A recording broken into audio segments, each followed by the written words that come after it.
A rock shelter in the Libyan desert. The site of an unprecedented discovery. A tiny mummified child. Until the moment he was unearthed, everyone thought the Egyptians had invented mummification in Africa. But this discovery led Dr. Savino Delernia and his team to develop a new theory which challenges everything we thought we knew about ancient Egypt. Mummification knowledge wasn't born in Egypt, but in another place, in another culture, in another part of the history of Africa. Who were these people? Where did they come from? How did they achieve this incredible high standard of mummification at such an early date? An unknown people mummifying their dead long before the Egyptians?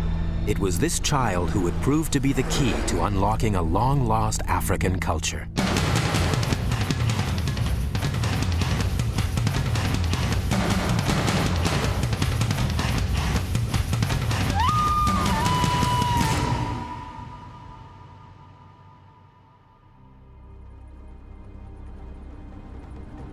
The Sahara. This is the largest desert in the world. It's also one of the hottest places on Earth, and one of the most remote. Italian archaeologist Dr. Savino Delernia of the University of Rome has been driving for 2 days.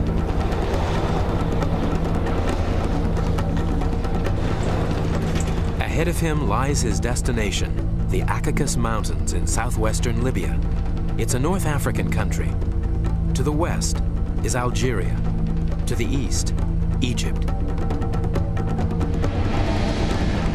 This inhospitable terrain has driven away all but a handful of Tuareg nomads, but it was once home to a family who mummified their child. Year after year, Savino returns to this majestic landscape, hoping to uncover its secrets. It all began 40 years ago with the discovery of the little mummified boy, Juan Mahujaj. He took his name from the rock shelter where he was found. It has taken Savino and his colleagues decades to reveal the full significance of this discovery. I think that mummy and the rock shelter really started the archaeological and historical reconstruction of the ancient civilizations here in the Sahara. We think of Libya's population today as largely Middle Eastern, yet the team still believed that thousands of years ago this area was inhabited by black Africans from the south. But apart from some rock art depicting black hunters, archaeologists had no proof of this. The mummy changed all that. The significance of the black mummy is very great. We have the first evidence of black people in the area, that it was supposed to be, but we hadn't hard evidence of this. This was the beginning of an extraordinary quest that would ultimately reveal an unknown African culture.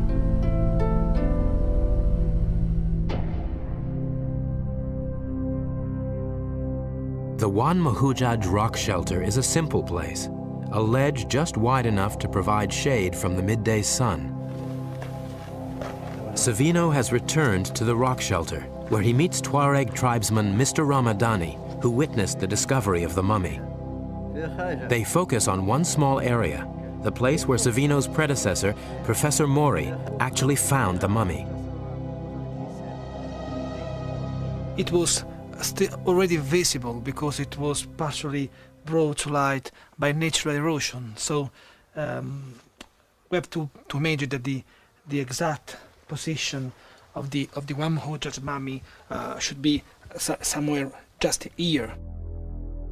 When a small sack came to light, no one was prepared for what it contained. They opened this sack and they found the mummy inside.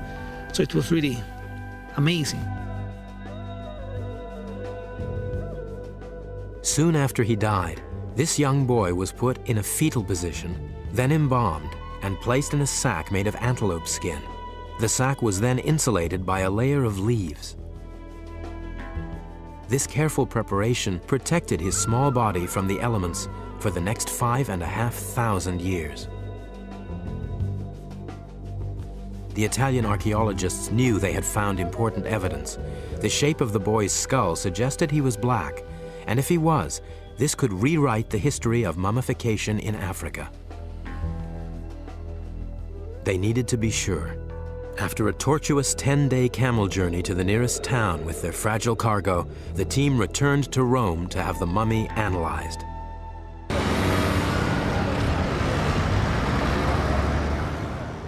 Dr. Giorgio Manzi of the University of Rome is the world's foremost expert on human remains in Libya, and his department boasts an impressive collection of Libyan skulls. The reason why the members of the Italian team in the 50s inferred that the child was a black child, a Negro child, is mainly a consideration of his face, especially the length here of the root of the nose, or also here the moving forward of the mouth. The mummy's teeth also revealed his age at death. When the Italian team first examined the Wamujad child, they looked at the teeth and found that he was very young. Especially using X-rays, it was easy to determine the exact age, looking at teeth still in the bone, in the alveolus. So the team had established that Juan Mahujaj was a black, 2.5-year-old boy. But it was the results of the carbon dating which were so amazing. Juan Mahujaj was 5,600 years old. This made him the oldest black mummy ever found in Africa. But where did he come from? Who had mummified this boy 1,000 years before the Egyptians supposedly invented mummification in Africa? The origins of Juan Mahujaj, the Black Mummy, were a mystery. To find out more about the boy, Savino returns to the Tripoli Museum where the mummy now rests. I think the most impressive evidence of mummification is the skin on the skull. You can see all around the skull the skin of the child. You can see here, just along the spine and the rib cage, we have a lot of skin, which is really very, very rare to be found. You see here the remains of this organic matter. This is really the remains of the true interior of the mummy. It's impossible to find this kind of evidence without the process of mummification. Another point is the first act of mummification is a cut along the stomach and the removal of all the interiors. And probably they put something in, inorganic matter, just to stop any kind of bacterial activity inside, as much as the Egyptians did in the Nile Valley. What makes Juan Mahujaj unique is that he's the oldest eviscerated mummy ever found in Africa. Incisions were made along his stomach and thorax. Then his organs were removed, and an organic preservative inserted to stop his body from decomposing. And it was this process which put the Black Mummy on the world stage. Academics, like mummy expert and Egyptologist Dr. Joanne Fletcher, were intrigued. I first became interested in the Black Mummy probably around 15 years ago with the publication of a major work on mummification all over the world. The key point of interest in the Black Mummy is the fact that it's been eviscerated. The internal organs have been removed from the chest, from the thorax, and of course from the abdomen. And because of this very sophisticated form of evisceration, what we have is essentially the earliest form of complete mummification yet found in Africa.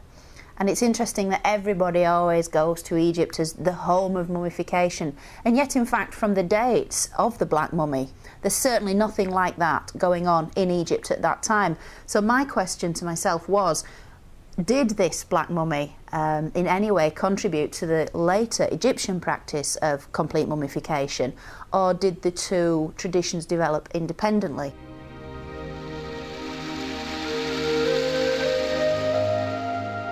Popular tradition has it that Egypt is the only ancient civilization in Africa.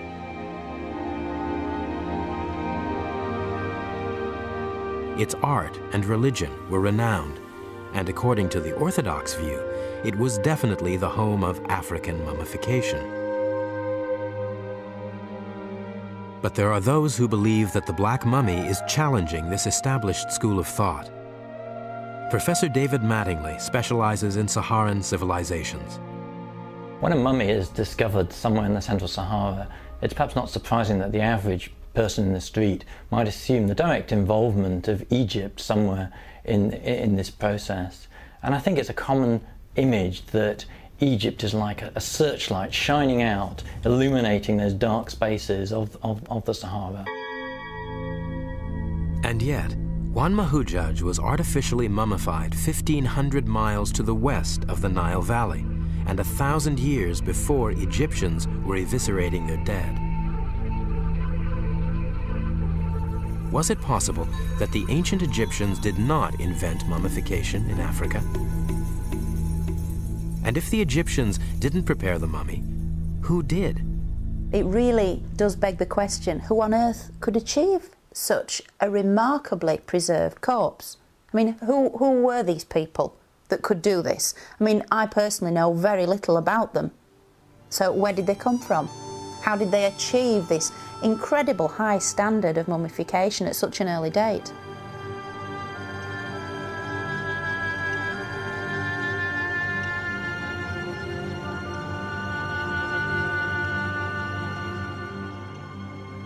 Finding out more about Juan Mahujaj's people and their culture is exactly what Savino de Lernia has been doing for the past 12 years.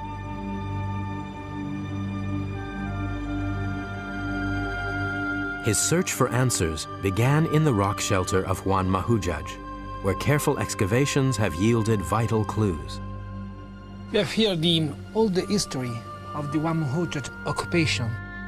This is charcoal, the remains of a fireplace, probably 4,000 years ago, 5,000 up to 6,000 years ago, which is the Juan Mahujaj time. And this was the ancient floor of the same age of the Juan Mahujaj mummy. And you still have the gold dropping. The fact is that during Juan Mahujaj era, the most important part of their life was cattle. This seemed surprising. Cattle don't live in deserts, but they feature strongly in rock art throughout the Caucasus Mountains. More than 50% of the paintings from the Juan Mahujaj period were cattle. So this really explains the importance of this animal 6,000 years ago. And we have here wonderful, wonderful domestic cattle. We can say domestic because this cow has two colors, so red and white is typical of the domestic animals. Cattle and goats. Juan Mahujaj's people were evidently animal herders. But how could they survive in this desert? The remains of a simple plant provided the first clue that the home of Juan Mahujaj once looked very different. During the Juan Mahujaj era, more than 5,000 years ago, 5,500 years ago, we have here evidence of pollen from Tifa plants, which are plants really very water demanding. Tifa plants still exist in the region, but they thrive only in oases. It was almost impossible to picture. But how credible is the idea that this area was once lush? It was time for the climatologists to provide some answers. 3, 2, 1, ignition and liftoff. One of NASA's satellites brought the Sahara to the attention of Dr. Kevin White. He now heads a team at England's Reading University, which uses the latest technology to study ancient environments. NASA scientists were looking at images of the Western deserts as an analogy of their studies of the Martian surface, and they were looking at it with using radar instruments and comparing those with more conventional satellite images. And they discovered a whole series of buried river networks underneath what is now a sand sheet. The radar penetrated the desert surface to reveal an ancient system of river channels that once fed into vast lakes. So in this area we can see a very dense, interconnected network of river channels, which is completely invisible in the optical image on the left. These lakes dried up long ago and are now what the scientists call paleo lakes. Kevin White is using this technique to uncover similar channels in Libya's central Sahara. But it is the paleo lake sediment that Kevin is most interested in because it tells the story of the past. Lake sediments tend to capture a lot of information about what was going on in the surrounding slopes and surrounding landscape, and we can start to reconstruct vegetation communities. We can start to reconstruct something of the hydrology, the nature of the water, and we also get a fossil record which can be useful in some circumstances. But as you can see, it's a bit of a difficult place to get into. To reconstruct these climates, the team needs to collect field samples for analysis. Kevin's colleague, Dr. Nick Brooks, is planning a trip to Libya using satellite maps. This is a difficult bit up here, up over that dune there. Come up over this way, and then there's definitely a gap through there.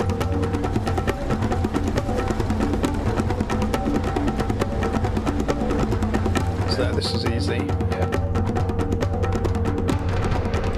You've just got one more little dune to get over there, and then you reach this area through that gap there, I guess, and then over the top of that dune. If you can get up to this point here, then it's just downhill, really, down a big split face there. You're there. This is a paleo lake. We know people were living here around about the time of Wan Mahujaj because we found pottery and stone tools from around that period.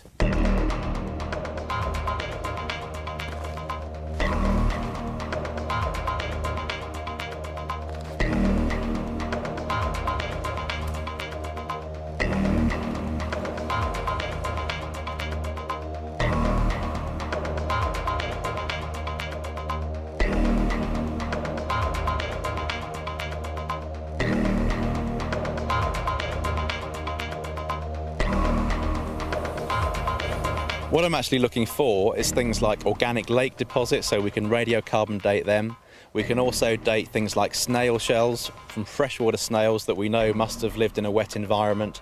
We can date animal bone, if we can find bones of things like elephants and rhinoceros and crocodiles and fish even, that would be fantastic.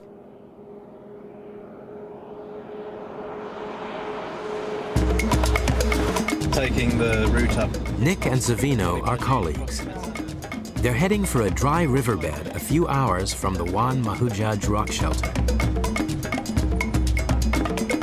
Could the evidence at this site prove this area once looked very different? So what was your favourite out of the whole suite of engravings we've got up in Masandouche? My favorite one, actually, is the cat-like figures. It's really amazing. Yeah.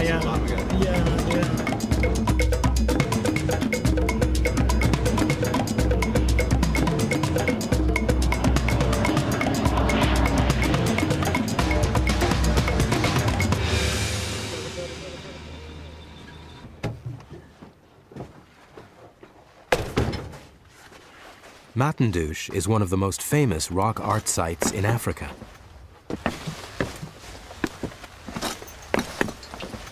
You can see the rhino here upside down with the two human figures, still the some kind of axe, hand axe here. There is a lot of animals. There is the elephant and 2 or 3 giraffes with a lot of superimpositions. Yeah, it's quite complex, but the giraffe is really impressive. It's very well done. And Shame it's lost its nose, but it's still pretty good. yeah, and the 3 cat-like figures over there. And my favorite is the one on the corner, just with the I think it's a masterpiece of the rock art in the Wadi Madandoush area. Hey, I think we found the giraffe's nose down here. Really? It looks like it, yeah. Yeah, you're right. So there we go. Yeah, you're right. It hasn't gone far.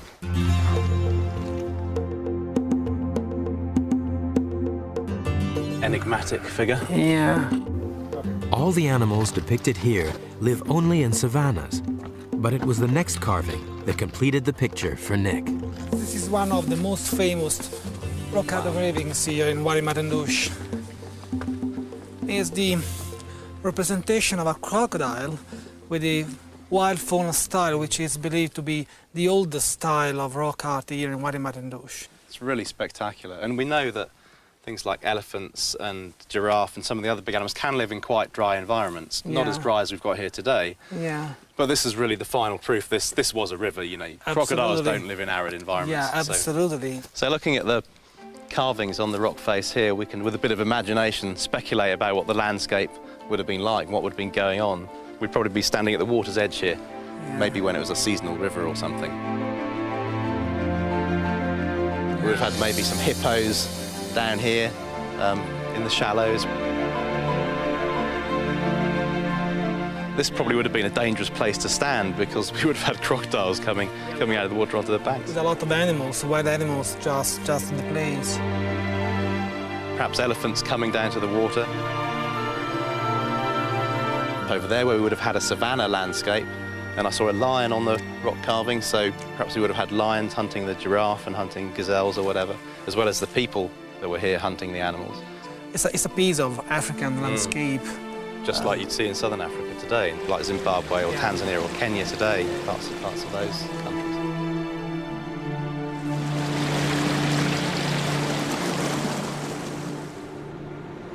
In the Sahara today, this Garden of Eden that was known in the time of Juan Mahujaj remains firmly in the imagination. But it is still possible to experience what an ancient lake was like, even in the middle of the desert. Gaborone is one of a handful of oases left in the Sahara, and it gives us a glimpse of the environment during the time of Juan Mahujaj, the Black Mummy. Growing around the edge of the lake are living fossils that take us straight back in time. This vegetation, Nick, is exactly the vegetation we found in Juan Mahujaj rock shelter. And we actually found the pollen grains in the excavation, and they are 5,500 years old, so it's exactly the same vegetation. So this means that at the time of Juan Mahujaj's mummy we had this kind of plant, so this kind of environment, so it means a lot of water in the immediate surroundings of the shelter. Yeah. So what we're seeing is a fossil, it's a relic. Yeah, it's a relic from the past. Yeah.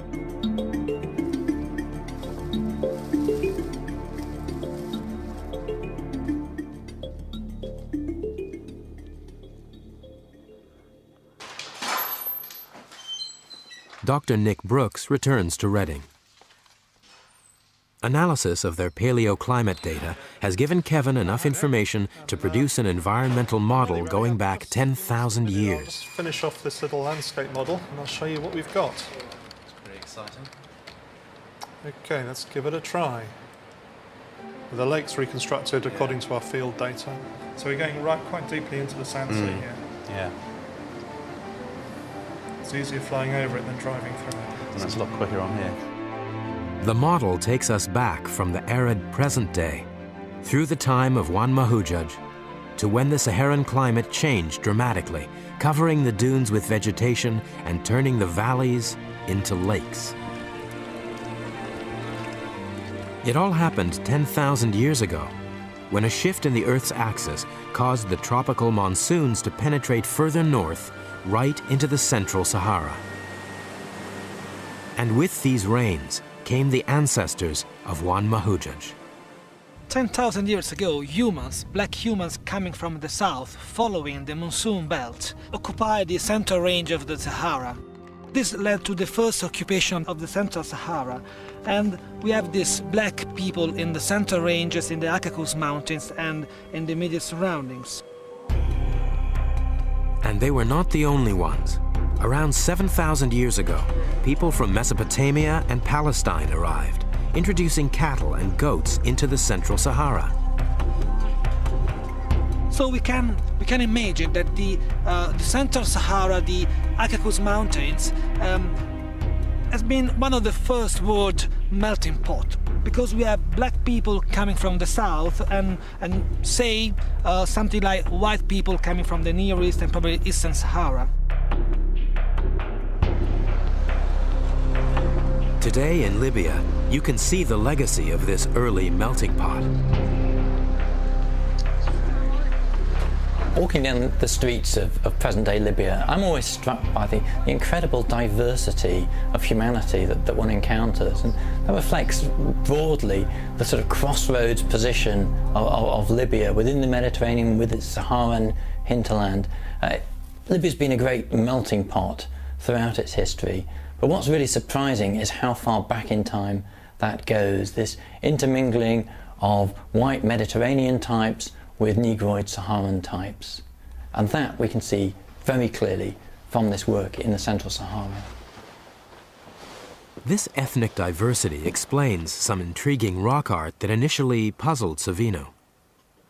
The face of these people are not black as one Mahujaj, but they are white.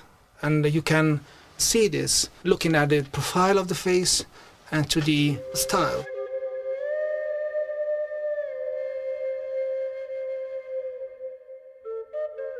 It is this mixed-race culture which mummified Juan Mahujaj. But what kind of society did this young boy live in? One important clue is the ostrich eggshell necklace that he was still wearing, unbroken, when he was first discovered. We still have some few beads of a necklace of ostrich eggshells. In ancient societies, the inclusion of grave goods indicated ritual and ceremony. And the mummification process suggested something else. Even though Juan Mahujaj is the only complete Saharan mummy ever found, these people had been mummifying their dead for hundreds, if not thousands of years before the boy died. The thing about the Black Mummy is the very sophisticated form of evisceration. Now this is a really sophisticated form of mummification, and it wouldn't have just appeared from out of nowhere. The Black Mummy is obviously almost the end result of a very complex development in this very highly skilled procedure. Was Juan Mahujaj mummified because he was special? The family of Juan Mahujaj, we can say, was not particularly rich or particularly powerful. The fact is that this kind of pastoral society were quite egalitarian in their social organization. The fact that this is a very small child that's been mummified with a great deal of care and attention suggests that this is a society which doesn't necessarily judge individuals by their achievements. So the fact that people were obviously mummifying those in society who are frequently regarded as the least important, the children, presumably in the hope that they would live again in some form of afterlife, can, I think, tell us a great deal about those responsible. There's obviously a great deal of compassion and love that would have gone into such a procedure, and a desire perhaps to keep the dead child with one at all times. But it was the date Juan Mahujaj was mummified that raised the key question. Did mummification in Africa begin here in the Central Sahara? We have here, really, in this very place, the oldest mummy in Africa. Is more than 5,000 years old and is at least 1,000 years older than the Egyptian mummies. So this means that the mummification process, the mummification knowledge, wasn't born in Egypt, and we have here the first evidence of this. So it's really very tempting to suggest some kind of, say, movement or some kind of circulation of ideas from Central Sahara spreading out up to the Nile Valley. So it is really tempting to do this, but as archaeologist I need hard evidence to do this. Savino knew that many of the descendants of the Black Mummy had been forced to move out of the Central Sahara just 500 years after his death. The environmental work confirmed another dramatic climatic change around 5,000 years ago, returning the Sahara to its present arid state. Again, you have to imagine that the prehistoric times were heavily affected by climatic changes, and climatic changes were very, very hard in this part of Africa. So some 6,000 years ago, and once again 5,000 years ago, we had arid crisis here, and people had to move. Was it possible that Juan Mahujaj's people had moved east to the fertile Nile Valley, taking with them their mummification knowledge? Or had the two traditions evolved independently of each other?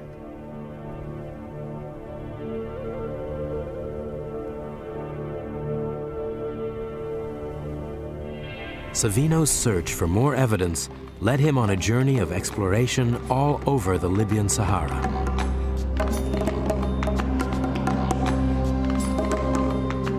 Was there a link between the Saharan culture and the society of Egypt's Nile Valley? And more intriguingly, were there any other Saharan innovations which influenced ancient Egypt? The search took years. But eventually he found his first clue. It was an unremarkable pile of rocks on a boulder-strewn plain called the Mesak, just 60 miles from the Juan Mahujaj rock shelter. It was like finding a needle in a haystack. Savino had stumbled onto a mysterious monument which would prove that cattle held a ritual significance in the lives of the Saharan people. It included bloody ritual slaughter. Here was evidence of a cattle cult. The engraving of this cattle, when I discovered it, told me that probably this monument had something to deal with the cattle cult. And so I decided to excavate this circular monument, and we found the bones and charcoal of cattle. So this was really the very first hard evidence, archaeological evidence of some kind of ritual connected to the cattle cult. Cattle bones, dated around the time of Juan Mahujaj, were buried in a circular stone monument with a diameter of almost 10 feet, and pottery was left as ritual offerings. The discovery of the ritual areas for the slaughter of sacred cattle in Libya, in the Saharan cultures, very much puts me in mind of later practices in Pharaonic Egypt, whereby cattle were ritually slaughtered within the temple precincts and then offered as the sacred offering on a daily basis to the gods in question. Not only that, but during the funerary cult of the deceased, where human mummies were buried in tombs, the sort of high point of the funeral rite was to sever the foreleg of a cow. And while it was still quivering with life, offer it to the mouth of the deceased in order to transfer the life which still could be seen twitching in this severed limb. This would be then transferred into the body of the deceased human with the hope, the fervent hope, that these people would then live again in the afterlife. And so you have cattle used as a means to transfer sacred power, sacred knowledge, sacred energy, if you like, into deceased humans. And so you have this sort of symbiotic relationship between human and animal that's very clear in Pharaonic Egypt, and as we're seeing in the Saharan cultures, equally clear further west. So the Egyptian idea that cattle provided a channel between humans and gods was not a new one. In fact, the cattle cult had been present in the Central Sahara for thousands of years before it reached its zenith in the Nile Valley. It's quite tempting to suggest that some kind of relationship actually should exist between this important, huge cultural evidence of cattle cult in the Sahara and the rise of cattle cult in the Egyptian ideology. I think it's quite likely.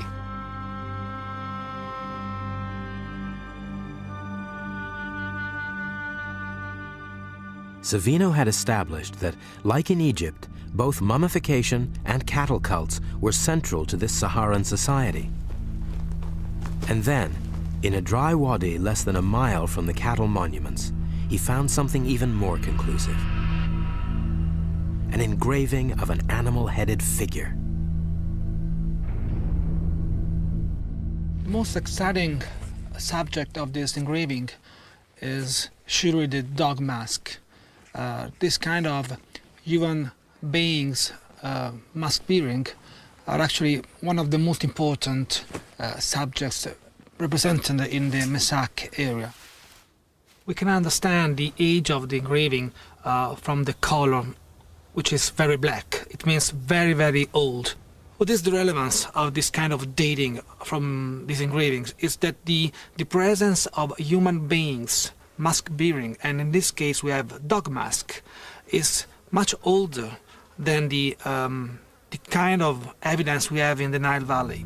Although organic matter in the crevices of the engraving was carbon dated to 5,600 years, Savino believes this carving could be as much as 1,000 years older. I find it very interesting that these animal-headed human figures exist outside of Egypt at such an incredibly early date. And then later in pharaonic culture you find exactly the same motifs repeated in the very sophisticated Egyptian art form. The Egyptian god Anubis has become one of the most recognizable symbols of ancient Egypt. This is Anubis, the ancient Egyptian god of embalming and the guardian of the dead. And his likeness was actually used by the ancient Egyptians in mask form, in the form we see in front of us, during the very sacred rituals of the funeral. In funerary rites, one of the priests would wear this exact same mask and perform the magical rituals which would enable the dead to live again in the afterlife. And I find it really fascinating that in the Saharan cultures we're finding petroglyphs of human beings wearing jackal masks, almost dog-headed figures in fact, at least 1,000 years prior to the emergence of Anubis in ancient Egyptian mythology. So the rise of the cattle cult and animal-headed humans in Central Saharan society occurred well before their appearance in the Nile Valley. But could a small, obscure society really have this much influence? The archaeologists had to know whether the culture of Juan Mahujaj had spread beyond the southwestern corner of Libya. 500 miles to the south, a site in modern-day Niger began to provide the answers to this question. In the 1980s, French archaeologists uncovered pottery, human burials, and rock art, which were all almost exactly the same as the evidence found in Libya by the Italians. And similar artifacts were found throughout North Africa. It looked like this culture was far more widespread than anyone had ever imagined. So we have just here Tripoli, we have here Cairo and the Nile, and just in the center we have the Caucasus Mountains. And we have Algeria, Libya, Egypt, and Sudan, and Chad, and Niger, and Mali. So this area is bigger than Europe, so it means that all this very, very large extent was inhabited during ancient times by the same ancient African Saharan culture. The size of this culture was extraordinary. It spanned most of North Africa, from Mali to the western fringes of Egypt itself. In many ways, this vast Saharan culture really didn't have to go very far in terms of physical distance in order to influence the people of the Nile Valley. They were almost there, so it was just a very short step from the western desert of Egypt right into the Nile Valley itself. The big picture was almost complete, but the archaeologists still needed proof that this African culture had affected Egypt. They needed evidence of a direct link. They needed proof of contact. The Italians turned to the most prevalent artifact in the Caucasus Mountains, pottery. How did the local Saharan pottery compare with the pottery excavated in the Nile Valley? At a cave near the rock shelter where Juan Mahujaj was found, Savino had already discovered pottery shards dating back to the earliest pottery in Africa. We can still see this is a piece of pottery, and probably is 9,000 years old. It is decorated with impressions, with a waving motion, and this pottery is among the oldest in the world. The Italian team collected enough pottery shards to reconstruct an entire pot. It's now back in Rome with Savino. This is the pottery we have in the area Juan Mahujaj. It's typical for the kind of decoration, probably 6,000 years old. This kind of decoration, which it is made with impressions, with a stick. We find pottery decorated in this identical way in a very large area. This pot was not a one-off. It had a distinctive Saharan style. It was completely different to the undecorated pottery found near the Nile. But excavations in the Nile Valley reveal that around 6,000 years ago, there was a dramatic influx of the highly decorated Saharan pottery. We have archaeological excavation sequence, especially in Sudanese Nile Valley, with local pottery, 10,000, 9,000, 8,000 years old. And after, quite suddenly, we have the arrival of Central Saharan pottery, which is quite different from a technical point of view.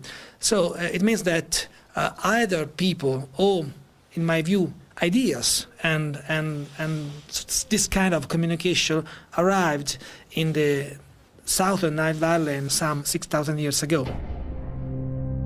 Was this the final piece of the puzzle? Had the archaeologists found proof that the Saharan culture influenced the Nile Valley? And if so, what had happened to these people? Despite their influence and sophistication, all but a few traces of this Central Saharan culture have disappeared. It's as if their whole history had literally been covered by the sands of the Sahara. But archaeologists are ensuring their innovations did not die with them.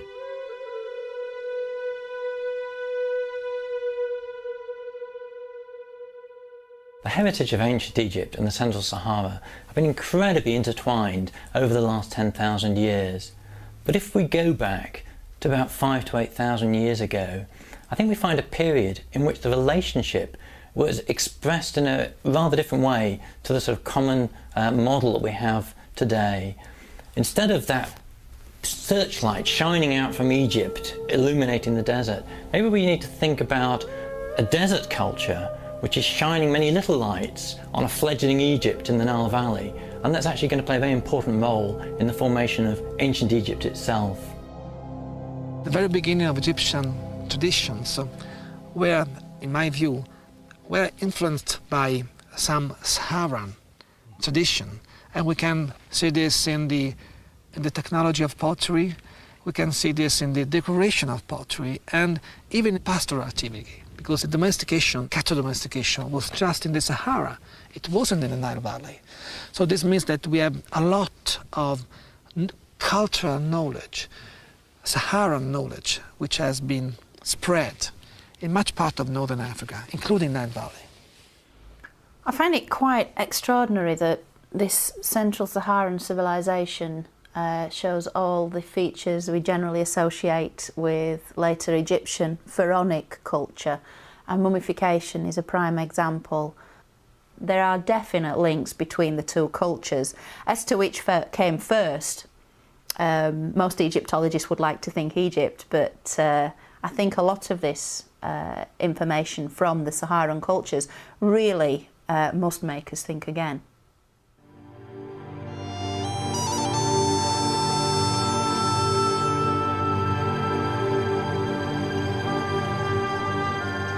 Hujjaj was a little boy of 2 years and a half, living with his family in the Caucasus Mountains more than 5,500 years ago.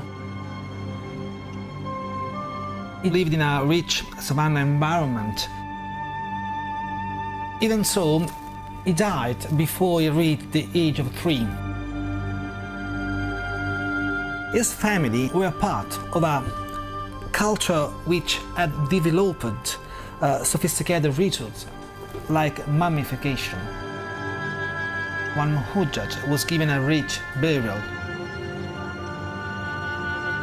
They were sub-Saharan people, Africans, and they accidentally gave the world the oldest black mummy it has yet seen.